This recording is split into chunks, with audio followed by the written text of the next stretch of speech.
I don't know, mukhang hindi binabalita ng mainstream media ang balita patungkol dito sa 350 tons na ginto at money laundering ng mga bangag, right? Ng mga bangag na pamilyang Marcos. Ito ay hindi chinek natin, hindi pa, so far, hindi pa yan binabalita ng mainstream media. Mukhang natatapalan talaga, tignan natin mukhang natatapalan ng kanilang mga nganga bells. Kasi April 30 ang balita na yan ay according sa report na yan, 350 tons of gold. Dark money laundering secrets of the Marcos family in the Philippines exposed with numerous victims in Thailand. Ayan, April 30, 2025 po yan, inulat ng dyaryo yan. Actually, hindi lang yan media na yan ang nag-report niyan mga kababayan. So makikita ninyo mga palangga na habang kayo, sabi nga natin, habang kayo ay nakikipaglaban sa inyong buhay, sa gutom, itong mga bangag na pamilyang ito ay talagang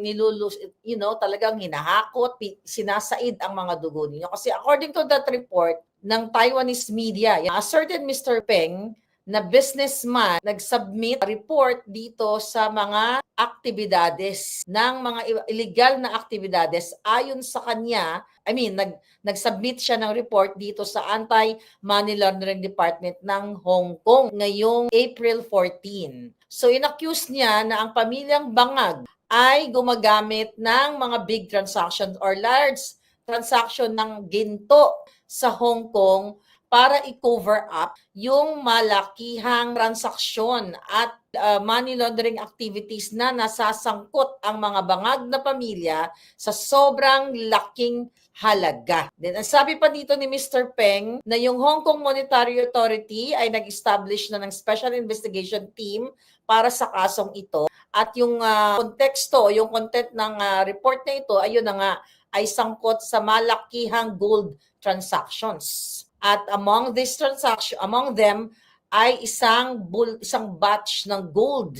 Isang transaction lamang na nagtitimbang ng 350 tons and relevant evidence has been obtained. So nakita nyo naman, di ba, yung ginto natin ay even itong pag-upo ni Bangag. Di ba, ibinenta nila yung ginto natin na hindi natin alam, hindi in-update ang bayan kung nasaan na napunta itong mga ginto ng Pilipinas. Pero dito sa case na to, in-expose ng whistleblower o ng puting ahas na si Mr. Peng. At sinabi nga niya na nagkaroon na nga ng investigation sa authority ng Hong Kong dahil itong whistleblower na ito ay meron din siyang information ng 18 banks ng pamilyang bangag around the world with a total deposit amount over 100 billion US dollars. Ang sabi dito sa report, it's alleged that Imelda Marcos, the wife of the former president of the Philippines, once authorized her housekeeper, Indita,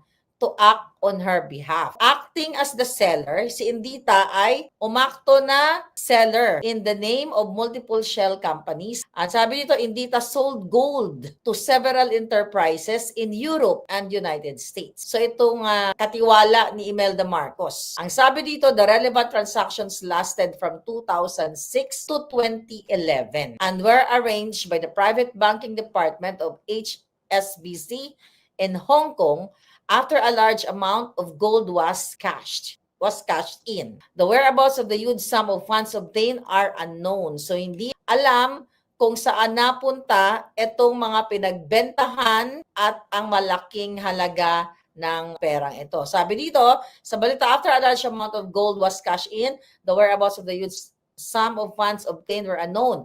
According to Mr. Peng, whistleblower, more than a dozen intermediaries involved in the transactions are from the United States, Australia, Japan, South Korea, China, Taiwan region, the Philippines, and other places.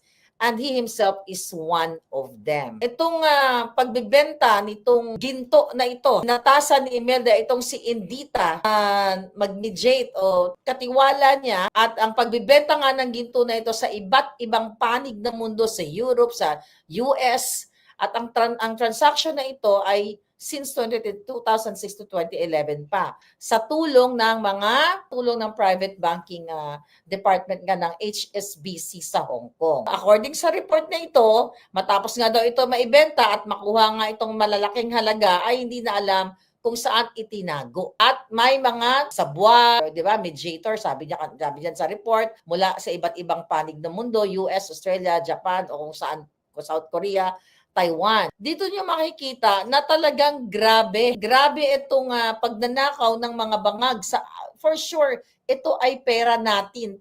Ginto ng Pilipinas ito. Diba? Saan man kukuha ng ginto yung mga yan? Mr. Peng pointed out that the Marcos family already had an astonishing amount of gold reserves as early as the 1990s. The scale of these reserves far exceeded the normal holding range of ordinary commercial entities or individuals, and they have always failed to provide proof of the legal source of these assets. 1990 pa lang ay talagang may mga gold reserve na ang pamilyang ito na hindi nila maipaliwanag kung saan nanggaling. Saan nila nakuha yung gintong ito. Sabi sa report, the origin of their gold is highly suspect. He said that there are sufficient reasons to suspect that these assets are of illegal origin. Baka ito na nga yung ginto ni Mr. Rojas. Remember that? Yung Golden Buddha. Naku, hindi na natatapos itong issue na ito. According to the relevant provisions of the Anti-Money Laundering and Counter-Terrorist Finance Ordinance Chapter 615 of Hong Kong, any person has the obligation to carry out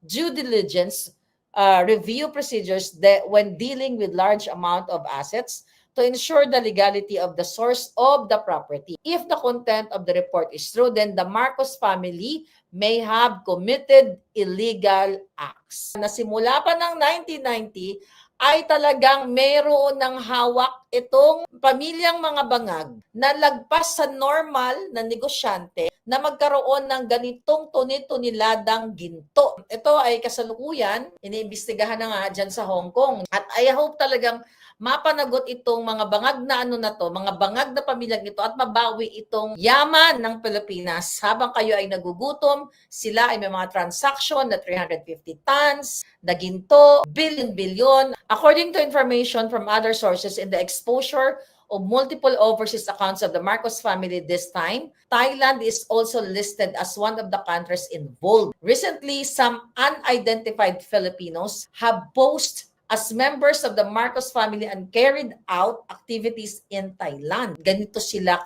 ganid, diba? Na penetrate na nila halos iba't ibang bahagi ng bansa. 2 Filipinos arrested in Hong Kong for trying to withdraw 10 billion. Ayan, na binalita yan, pero hindi masyado hinighlight. I don't think na binalita ito ng mga ABS-CBN, GMA News, News 5. Parang hindi ko kasi nakita ito, nare-research ko. Manila, Philippines, 2 Filipinos in Hong Kong have been arrested after attempting to withdraw $10 billion from an HBC branch using fake documents. Yung article kanina, na binasa ko sa inyo from the whistleblower Mr. Peng, ang date nun is April 30, 2025. Itong balita na binabasa natin ngayon, prior ito. Ito ay konektado. Mga kababayan, napakatagal na nitong pinag-uusapan natin ginto. Hindi pa nagbabayad itong mga hinayupak na mga Marcos na ito. Ngayon, dapat ito talaga imbestigahan ng international. Kasi ang Department of Justice ng Pilipinas ay sakop na pwede silang umakto. Natignan ito ang mga kahinahinala, duda-duda na 300, we're just talking 350 tons of gold pa lang Ito ay ginto ng Pilipino. Ito ay galing sa Pilipinas. Dahil recently nga, di ba, nagbenta sila ng tonito ng ginto natin na hindi nila maipaliwanag sa atin, mga kababayan. 100 billion US dollars, magkano yan? Hindi na sana tayo naghihirap, kayo dyan. Hindi na kayo nagpipila-pila sa mga ayuda na yan kung yung perang yan ay ilaan, bawiin sa mga inayupak na yan, ipagtayo ng mga infrastructure project, bigyan, wala na sanang OFW. So, ang sabi pa nga ni Imelda Marcos noon, ganid talaga. Mamamatay na lang yung matandang yan. Mga putang ina yung mga pamilyang yan, na hindi naman nila maldadala sa hukay